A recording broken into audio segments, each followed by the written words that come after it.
Jushak R. I'm the Chief Operating Officer of Abu Dhabi Precast LLC. I work in Abu Dhabi.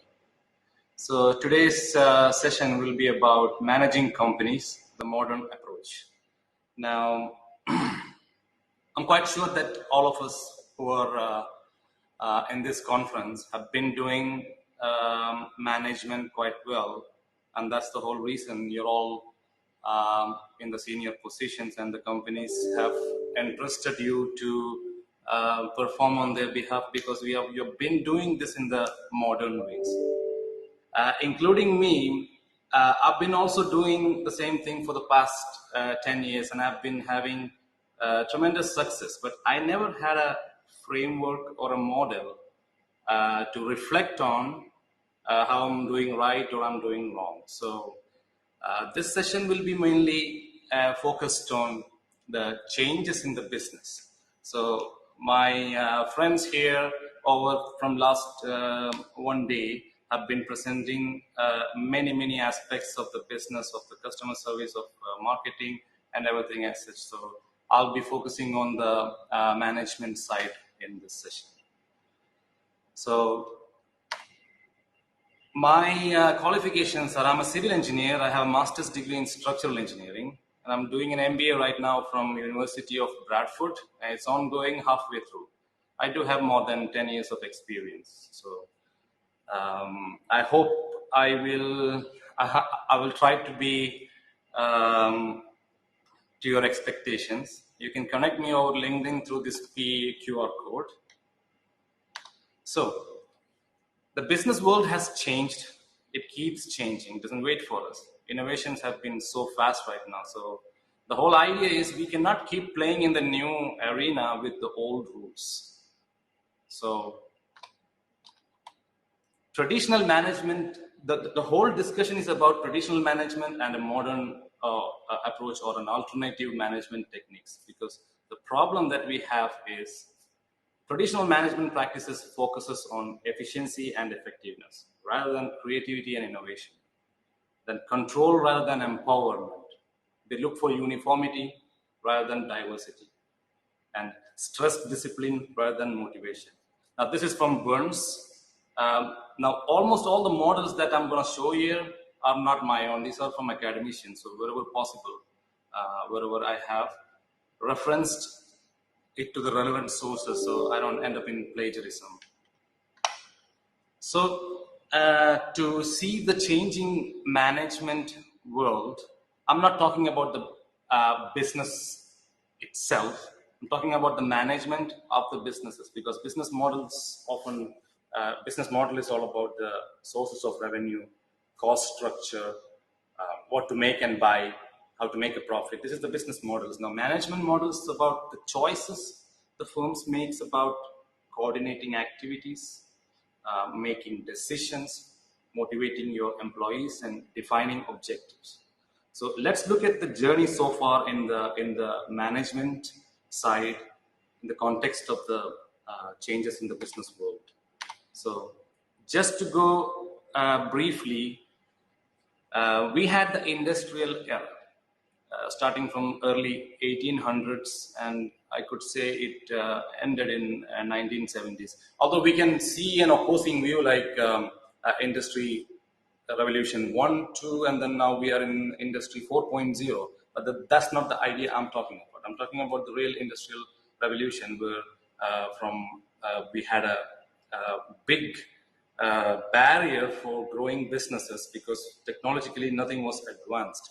So during this period from 1850s to 1970s, there was tremendous developments, like especially all started with the development of a steam engine, then railroads, diesel engines, assembly lines by so many pioneers like Henry Ford and people like him.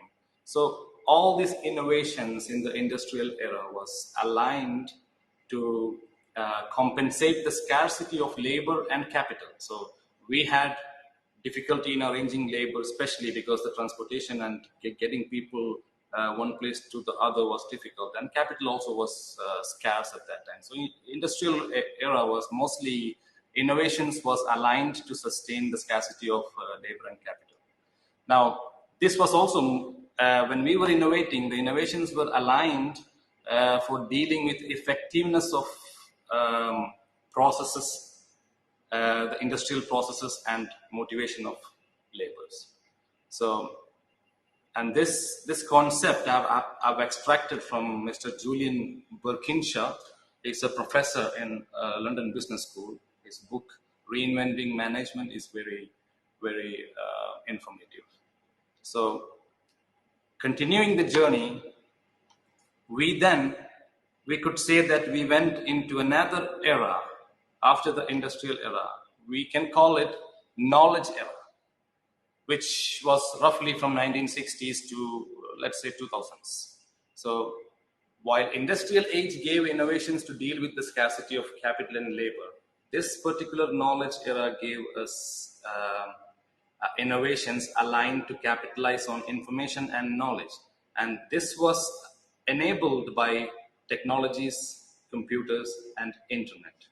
The internet, specifically internet, actually made it very easy for assembling knowledge. So in this era, this was about dealing with efficiency rather than effectiveness of the processes, and productivity rather than motivation of labor.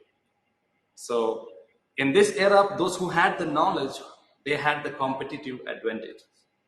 Now, talking about the present, we're talking about knowledge is now very much abundant. Pretty much you take the Google and search for anything that you want in the world. You can, if you want, you can get it, or you can outsource it.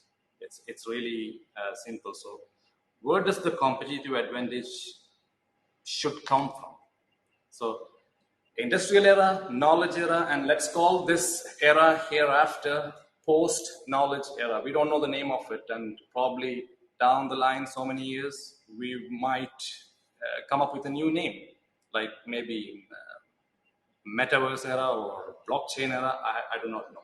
So the knowledge era gave innovations to deal with the efficiency and productivity. Now we need further innovations to ensure competitiveness in the post-knowledge era. So, and few more concerns that matters to keep up with the competitive advantage in the modern context. What we have in in front of us is much more intimidating. So now the business world is changing further due to emerging technologies, resources, and sustainability. In terms of technologies, we could say that the exponential growth of various technologies like Internet of Things, the computing power, the artificial intelligence, and the verge of quantum computing, several blockchain protocols with its own ecosystems are getting released every other week right now, and most of them are really, really promising. Now, all these combined, we will end up in something called Web 3.0, where databases will no longer be centralized. It will all be decentralized, and we are also looking at edge computing to make it much more faster. Once the quantum computing is going to be in full scale, these blockchains and ecosystems will be more and more energy efficient and faster, which will lead to a Web 3.0 revolution, which in turn will need the innovations to be really exponential. Now, when you go into the resource sides, we have emerging economies, which means capital and labor is coming from all around, and the globalization has become a smaller act right now. It's much easier now to tap into all emerging economies. And then there is new generations in terms of resources, the generation Y. Their needs and their demands and their style is not matching the traditional ways. And then on the other hand, we have sustainability issues, like sustainability in terms of economic sustainability, environmental sustainability, and social sustainability. So we need diversities in the social domain. We need to take care of our environment, and economically we need to have models which will sustain the economic growth. So having set up this context of changing landscape in business models also has has to change. So the impact, so we now are clear about the need of innovation to keep up competitive in the industry, or we will simply get wiped out. So Hamel and Bain in 2007 had their publication where they gave something called the innovation stack. They gave a model where they're saying operational innovation, product and service innovation, strategic innovation, and management innovation. We can say that from the bottom to top, it's easy to replicate to hard to replicate. Operational innovation is very easy to replicate. If I implement a new style of operation here, my competitors can actually easily find it out and replicate there. Similar to that product and service innovation, we have seen it again and again. People getting on board with new technologies very fast. Strategic innovation is the same matter. But management innovation is something that cannot be imitated real fast, because by the time someone else imitates your management model, you are continuously innovating, and so you always keep ahead of them. So there are so many models for management innovation. We'll talk about one of them, which has been adopted from Julian Birkinshaw's Reinventing Management. And this is something that I have personally understood that this should be the success that I've been seeing in my organization. So how do we achieve the management innovation in one way? So in this era, it's clear we have to focus on management innovation. Now, how do we do this? So this is where the modern approaches comes from. Now, to summarize the modern approaches, we are looking at decisive actions and emotional conviction. And these are the two terms that should be a takeaway from this session. So moving from traditional management approaches to modern approaches. Now, management have different dimensions. So let's say coordination of activities, decision making, motivation of your people, and the objectives of the activities to align into the global objectives of the business. So these are the 4 dimensions of the management: coordination, decision, motivation, and objectives. So if you see here, modern approaches also has the same dimensions. Now we will talk about like how coordination in traditional approach versus coordination in a modern approach.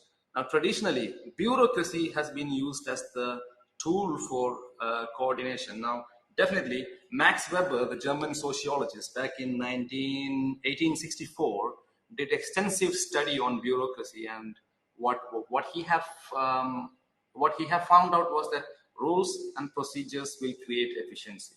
And we all think like that. We all know that it does. It does in fact. So people are chosen based on their expertise for certain roles. In this way, you avoid favoritism. But there are weaknesses for bureaucracy. It's slow moving, it's internally focused, it's disempowering.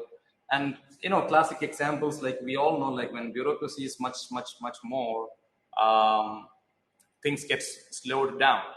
And my personal view, one of the reasons why communism did not give the real benefits is because of bureaucracy, because not everybody is actually looking for the interest of the larger part of the entity, because some of them are not so interested, so things get slowed down due to bureaucracy. Now, Emergence is an opposing view of bureaucracy, where it's like a spontaneous coordination, and it has to be like through self-interested behaviors of different parties. So it has its own benefits. Like you emerge out of a situation, like somebody else is stopping you for a work, you just don't wait for them, you take your decision and then you just do it. You believe that you're going to do right and you do it, and then in the end it becomes right. So it's really beneficial when you are talking about responsive to changing demands in the system, and it also energizes the people to instill creativity when it is emergent. So we're looking at two opposing views: coordination through bureaucracy traditionally, coordination through emergence in the modern ways. Now, in the modern companies, we have agile, we have self-organizing organization, open space technologies. These are all aimed at emergence actually. So now we'll talk about decisions now. Decisions historically has been made through hierarchy, and the notion of the boss knows everything have been a limitation to several competitive advantages. But I wouldn't say it's a bad thing. It's of course it has its benefits, because for large scale structure organizations, it gives a structure. It can enable rapid decision making and ensures alignment between power and accountability, because you don't want somebody down the line taking a decision and then he's not accountable for what he took. Okay, so in this dimension, the opposing view will be collective wisdom. So collective wisdom is actually getting the aggregated wisdom of all the people down the hierarchy to choose the best decisions that you can get. Now, I wouldn't say this is all rainbows and butterflies, because it has its own problems also. Because the crowd, collective wisdom is kind of like crowdfunding wisdom. So the crowd can feel no accountability, because they're not really accountable for what they're doing, and sometimes the crowd doesn't know or have the knowledge to contribute. So, and there's also chances that the crowd can lose interest in the in time. Like my company, I have started several strategic initiatives, and I make committees and put people.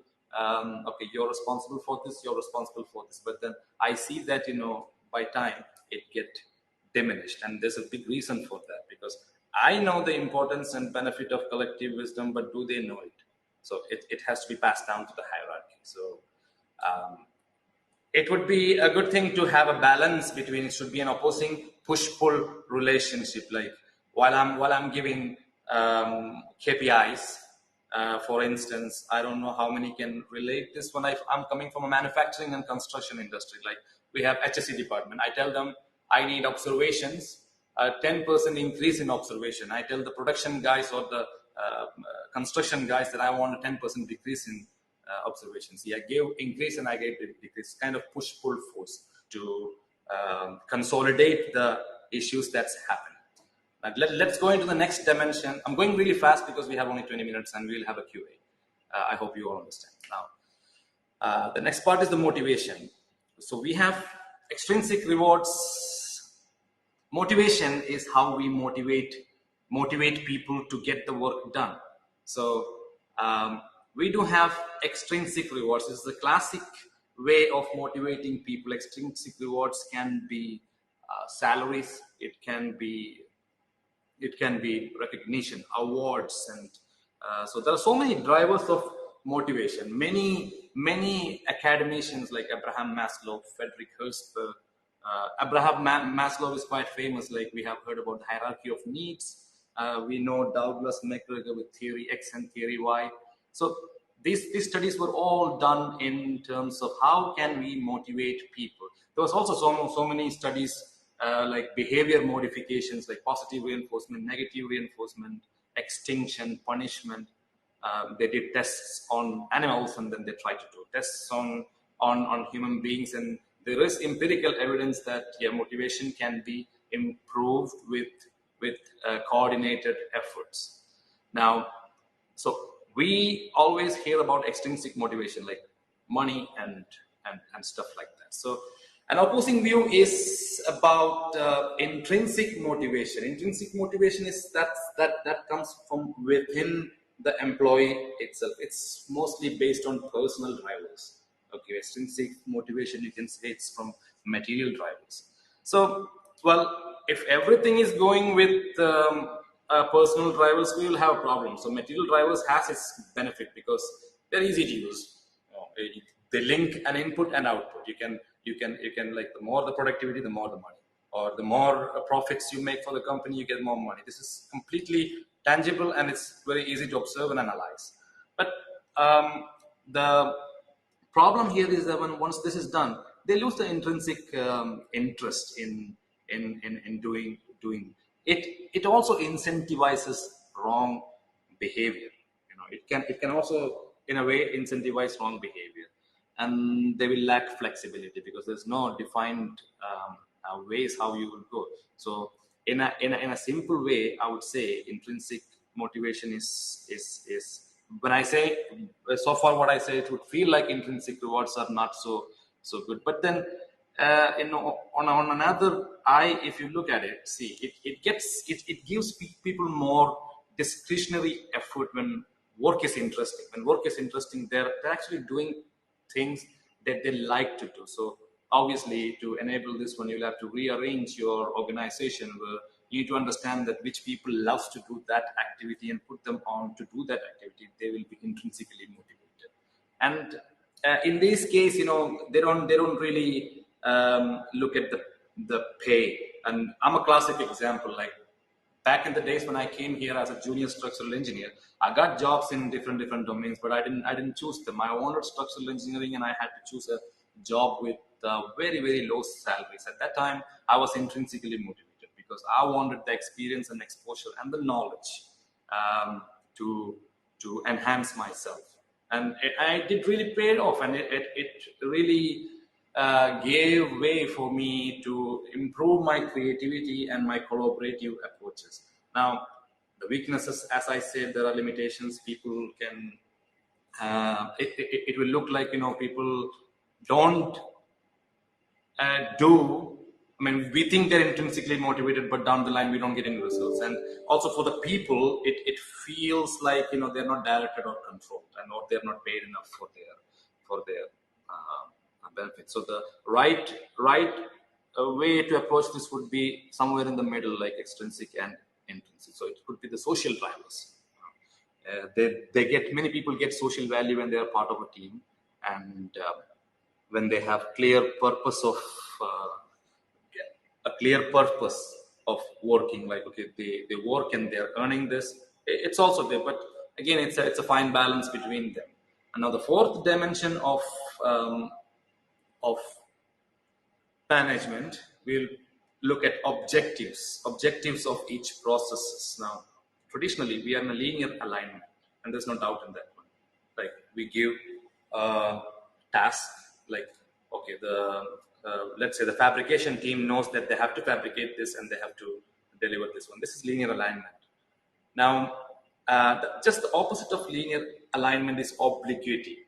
Like Viktor Frankl, who have wrote a very good book on, I don't remember the name of the book, but it was, I'm not sure the book names, but he was a Holocaust survivor. What he told is, goals are best achieved indirectly if you aim to get to the point A if you want to get to the point A by aiming at point B.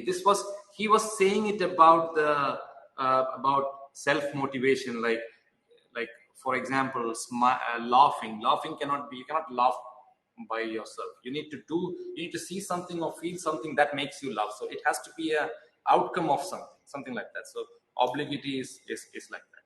So, but obliquity in modern context, in business, it would end up in chaos, actually, to be honest.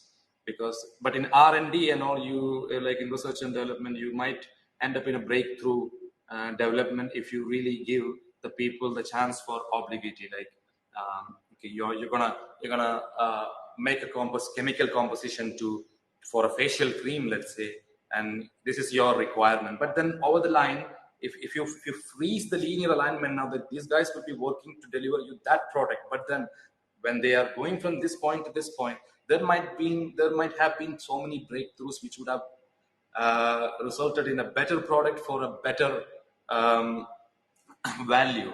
But then if obliquity is not induced in the system, you will not get that benefits of those deviations. So again, here it's also a fine balance. Now,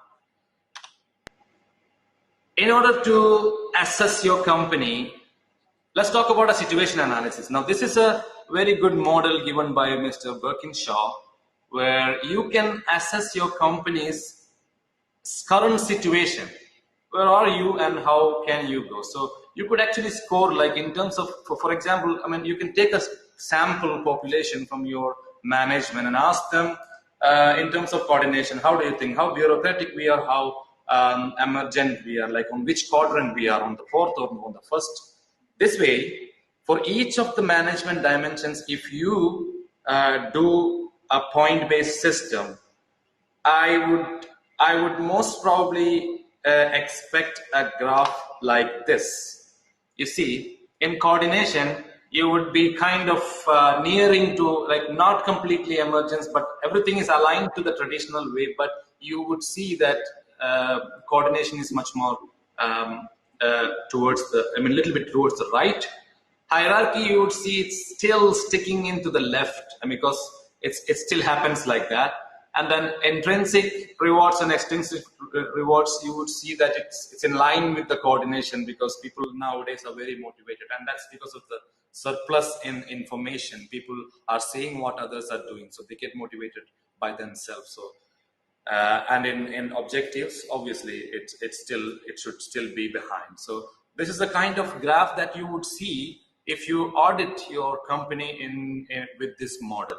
And then all I'm saying is that if you take a calculated effort, you could bring down from this red to this. I wouldn't say any other way. Like, you don't want everything is happening in collective wisdom and everything is happening in emergence and so on. That will go for huge chaos. Mr. Rahman, yes. I'm really sorry I'm intervening in the middle of the presentation. As we have like really less time left, can we please pick the questions as well? We have a couple of questions from the audience. So well, I have two more slides, okay, and then I'm done here. All right, sure. Okay, I'm sorry for the extended. No, that's absolutely okay. I just wanted to tell you that there are questions as well. Noted. So to summarize, so we have the modern approaches. We have certain frameworks. I urge you guys to reflect on it, then pass this down your hierarchy so they take actions and they reflect. And then management innovation happens that gives you competitive advantage, and the cycle goes on. So it's basically, you understand these concepts, and you should take decisive actions, because most of the time the problem is too much information leads to the problem of attention, and then you don't take actions. You don't know, like analysis paralysis, like you go back and forth, and then overemphasis on the logic, impairs decision making. So you trust on your emotions. So the emotional conviction is important, and you need to also trust your employees through emotional conviction. And to concluding thought is that good theories are something that will have empirical evidence. So good theories leads to good practice, and good practice further develops good theory, and then again it's gone in a cycle. So that's the end of my presentation. These are my references. Feel free to take a picture of this, and you could actually see.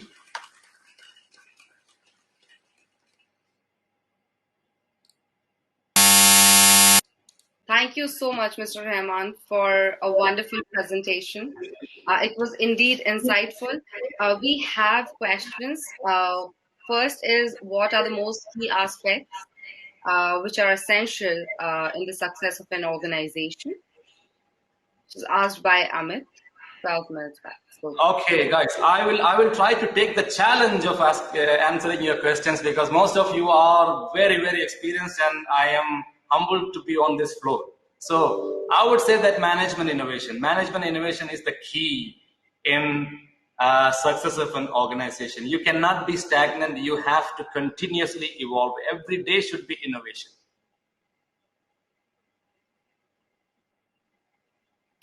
Thank you so much, Mr. Rahman. The next question is, why a large-scale business structure employing cutting-edge modern technology and skilled and trained manpower they must have measured accountability and ROI. Yeah, this is actually, see, this is also in the context of Industry 4.0, okay, the fourth industrial revolution. So, the generation, the latest generation, they are not like the older generation. They do not, I mean, to be honest, what I understand is that they don't want a job from morning 8 to 9 or something like that. They want their flexibility. They want, to be honest, like now we have more entrepreneurs in the market than any time before, and it's growing exponentially. Like I could say that, like Elon Musk have said that if it took like 60 years for us to get on to the moon, then from here it would not take more than 10 years to get us on the Mars. So technology and the business world is growing so fast, so you definitely have a big shortage of faster working. So technologies are the only one, or like cutting edge technologies and will be the only one which will give you the competitive advantage. The manpower, we need to reduce it. The people have to sit and take the benefit from this.